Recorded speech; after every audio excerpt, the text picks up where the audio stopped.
पानीपत स्थित कालाम की पवित्र धरती पर 1761 की लड़ाई के योद्धा विश्वासराव पेशवा, सदाशिवराव भाऊ व उनके साथ शहीद हुए हजारों योद्धाओं की 261वीं जयंती बड़ी धूमधाम से मनाई गई, जिसमें हरियाणा ही नहीं अपितु आसपास के पड़ोसी राज्यों के साथ साथ पूरे देश भर से इन महान योद्धाओं की जयंती पर श्रद्धा सुमन अर्पित करने के लिए काफी संख्या में लोग पानीपत की धरती पर पहुंचे। ऐसा कहा जाता है कि 1761 में अहमद शाह अब्दाली और सदाशिवराव भाऊ के बीच भयंकर युद्ध हुआ, जिसमें हजारों की संख्या में भारतीय योद्धाओं ने देश की आज़ादी के लिए अपने प्राणों की आहुति दी। और उस समय काला आम की धरती पर इतना ज़्यादा रक्तपात हुआ कि वहाँ स्थित आम के पेड़ का रंग भी काला पड़ गया और उस पेड़ के फल भी काले ही उगने लगे। और इन्हीं कारणों से आज उस जगह को काला आम के नाम से जाना जाता है। शहीदों की जयंती के पावन पर्व पर अनेकों राजनीतिक दलों के लोग भी पहुंचे और शहीदों को श्रद्धा सुमन अर्पित कर उन्हें नमन किया। इस मौके पर ग्रामीण विधायक महिपाल ढांडा ने बताया कि हरियाणा सरकार पुरातत्व विभाग के साथ मिलकर काला आम को पर्यटन स्थल बनाने की मुहिम को आगे बढ़ाने की दिशा में कार्यरत है, जिसके लिए लगभग 50 करोड़ की ग्रांट भी हरियाणा सरकार द्वारा पास कर दी गई है और जल्द ही काला आम भव्य पर्यटन स्थल के रूप में देखने को मिलेगा। ग्रामीण विधायक महिपाल ढांडा ने यह भी कहा कि यहाँ पर जमीन कम होने की वजह से काम रुका हुआ है और हम प्रयास कर रहे हैं कि और जमीन खरीदकर इसका विस्तार किया जाए। भाई रामरतन शर्मा जी, उनका एक मन था कि इस देश के लिए जिन लोगों ने लड़ाई लड़ी है, पानीपत में जिन लोगों ने युद्ध लड़ा है, ऐसे अपने महापुरुषों को क्यों न याद किया जाए।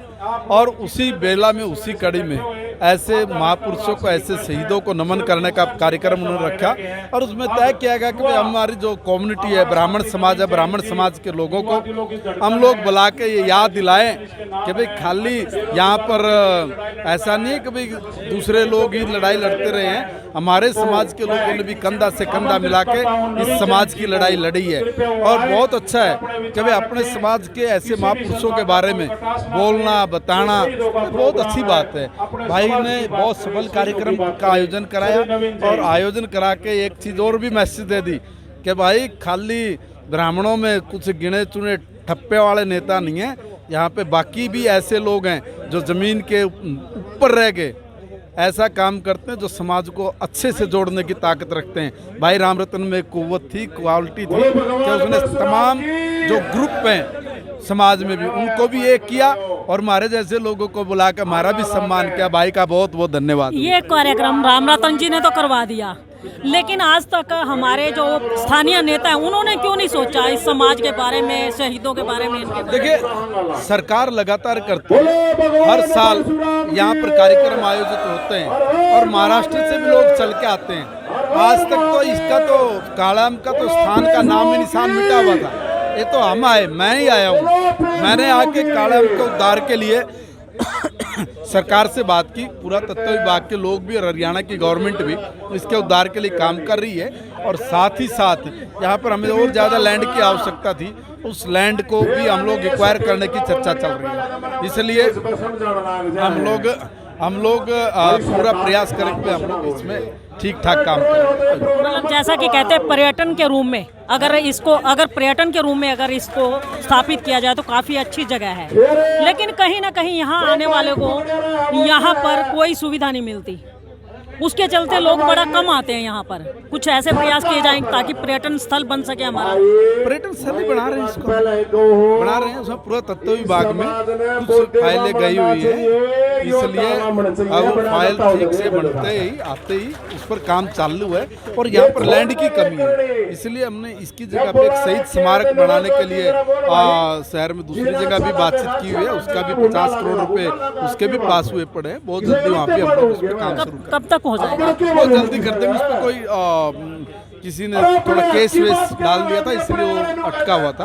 अब वो केस के लिए हमने उन लोगों को बात की, उनको मनाया, वो लोग वो केस को विड्रॉल करेंगे, तुरंत उस पर काम करेंगे। तो देखिए, ये ग्रामीण विधायक महिपाल ढांडा जिनका कहना है कि काला आम को एक पर्यटन स्थल बनाने के लिए प्रयासरत हैं और बहुत जल्द इस कार्य को पूर्ण कर लिया जाएगा, क्योंकि बैटल ऑफ फील्ड है काला आम, तो इसको चर्चा में रहना भी चाहिए, क्योंकि पानीपत में 3 लड़ाइयाँ लड़ी गई। 1761 की लड़ाई इसी काला आम में लड़ी गई थी। और अगर ज़्यादा से ज़्यादा पर्यटक यहाँ पर आते हैं तो हमारे देश के जितने भी शहीद हैं उनके बारे में चर्चा होगी, उनका नाम होगा। तो आइए रामरतन शर्मा जी, आपसे जानना चाहेंगे, आज तक किसी ने इस ओर ध्यान नहीं दिया, जो कार्यक्रम आपने आज करवाया।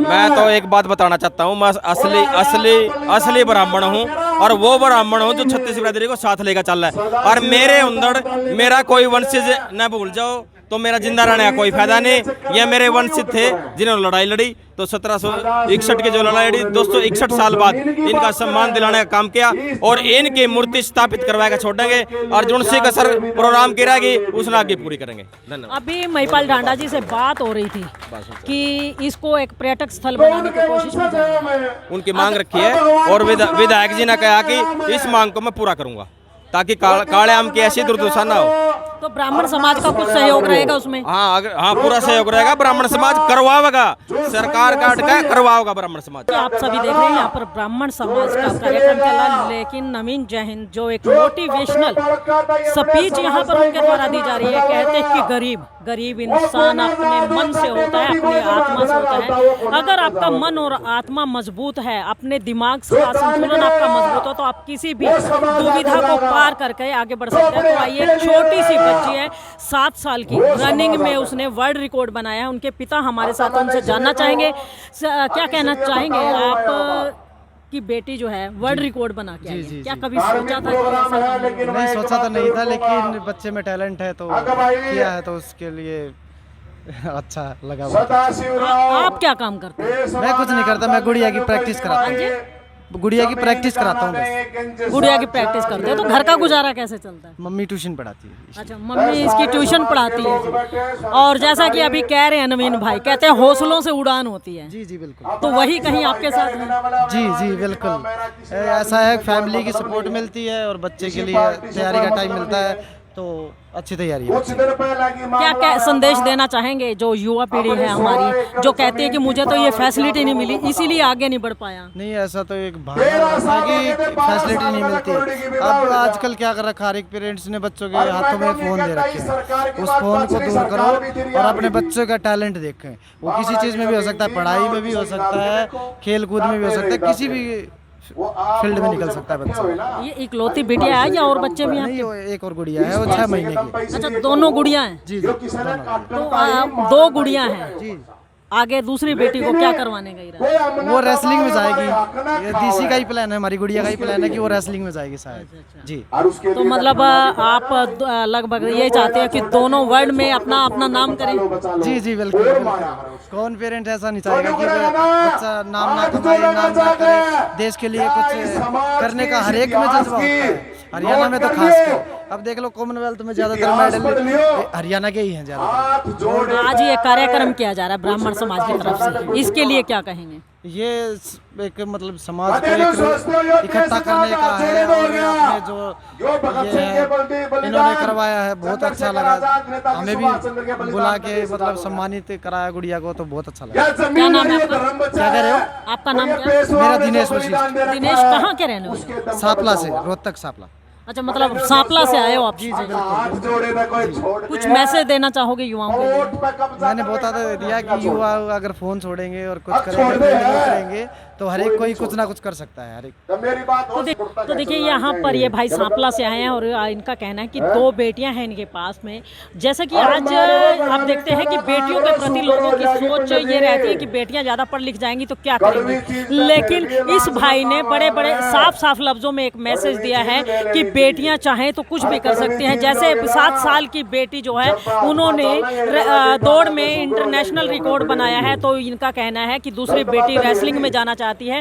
और इन्होंने अभी से तय कर लिया है कि दोनों बेटियों को इस कदर मजबूत बनाएंगे कि उन्हें समाज में चलने के लिए किसी की मदद की सहारे की जरूरत नहीं होगी, वो अपने हौसलों से ही उड़ान पाए।